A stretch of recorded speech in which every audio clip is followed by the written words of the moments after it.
Vamos aprofundar o nosso estudo quanto à decomposição de forças. Agora que você sabe como decompor vetores em componentes, vamos ver como essa técnica funciona com forças. Eu mostrei há pouco um exemplo da decomposição das forças gravitacional e de contato de um bloco, um tijolo, sobre um plano inclinado. Vamos rever o exemplo anterior nesse slide, mas vamos estudar mais detalhadamente essa decomposição de forças.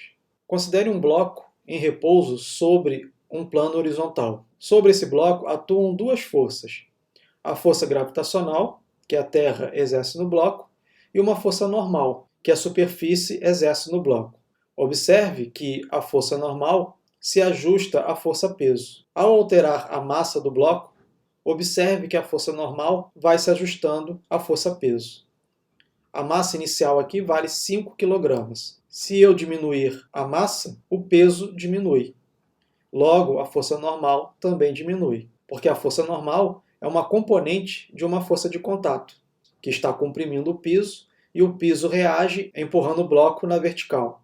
Vou fixar a massa do bloco em 4 kg. Vejamos o que acontece com as forças de contato e a força-peso para um ângulo de inclinação de 30 graus.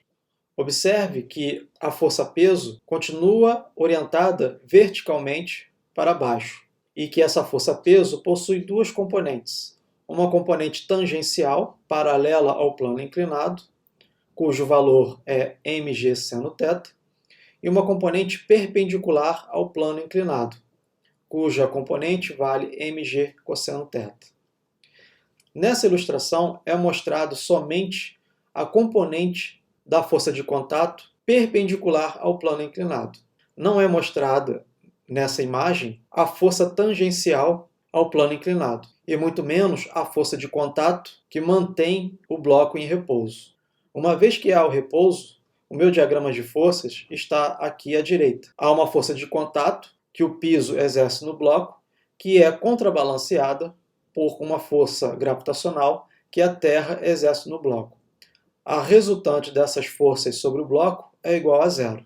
A força tangencial não está aparecendo neste momento porque o coeficiente de atrito estático está configurado como zero. Eu vou colocar aqui um coeficiente de atrito estático que vale 0,8. Note agora que há a força de atrito estático. A força de atrito estático é a componente tangencial da força de contato. Observe que a força de contato é a resultante dessas componentes. Será que o bloco vai escorregar plano abaixo ao rodar a simulação? Veja que o tempo passa e o bloco continua em repouso. A sua velocidade é igual a zero e sua aceleração é igual a zero. O bloco não desce porque a componente tangencial da força de contato, que é a força de atrito estático, contrabalanceia a componente da força-peso tangencial ao plano inclinado. Isto acontece porque a soma das componentes das forças ao longo do eixo x é igual a zero. Da mesma forma que a soma das componentes das forças ao longo do eixo y também é igual a zero. O bloco não se move nem tangencialmente ao plano e muito menos perpendicularmente ao plano. O que acontece se eu diminuir o coeficiente de atrito estático? Veja que a força de atrito estático também diminui. Vou colocar aqui um coeficiente de atrito estático de 0,4. Repare que a força de contato resultante entre a força de atrito estático e a força normal não é mais paralela à força-peso. E, além disso, terá uma magnitude menor do que a magnitude da força-peso. Mas o importante aqui é que a força de atrito estático não é mais suficiente para contrabalancear a componente da força-peso ao longo do eixo x. Dessa forma, o bloco descerá plano abaixo aceleradamente. Vamos rodar a simulação para ver. Viu? O bloco desceu o plano inclinado com uma aceleração de 4,9 metros por segundo ao quadrado. Ao descer o plano inclinado, qual foi a força tangencial ao plano inclinado? Foi a força de atrito estático? Vamos rodar a simulação para ver novamente. Após o bloco ter entrado em movimento, não há nenhuma força contrária ao movimento.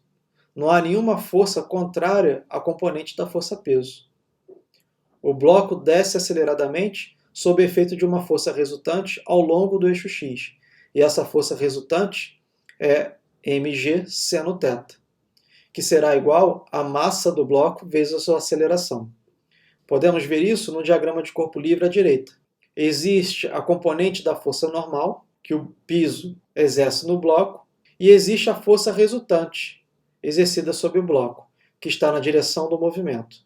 E essa força resultante é igual à massa do bloco vezes a aceleração.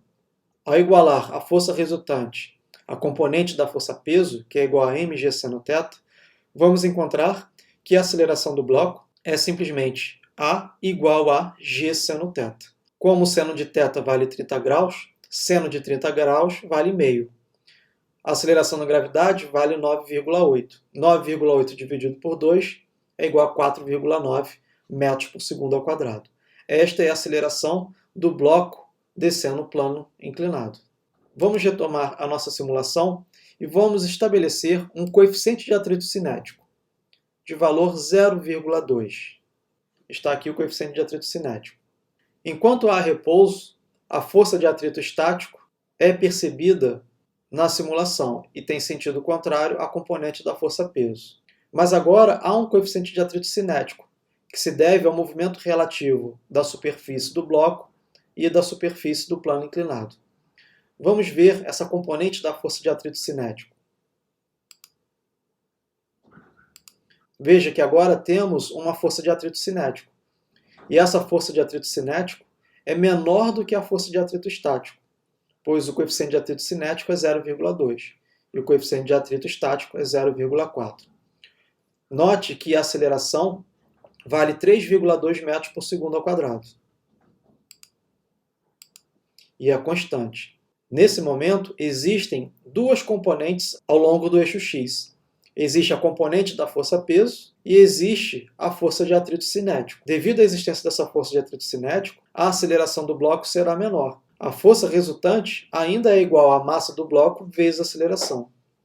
Mas a força resultante, neste momento, é igual à componente da força-peso menos a força de atrito cinético. A nossa equação é tal que o coeficiente de atrito cinético vezes a normal menos mg seno θ é igual à massa do bloco vezes a aceleração.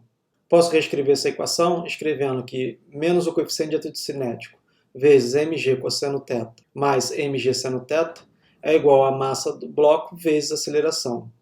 Dessa expressão, nós podemos obter que a aceleração é igual a g, que multiplica seno de θ, menos o coeficiente de atrito cinético vezes o cosseno de θ.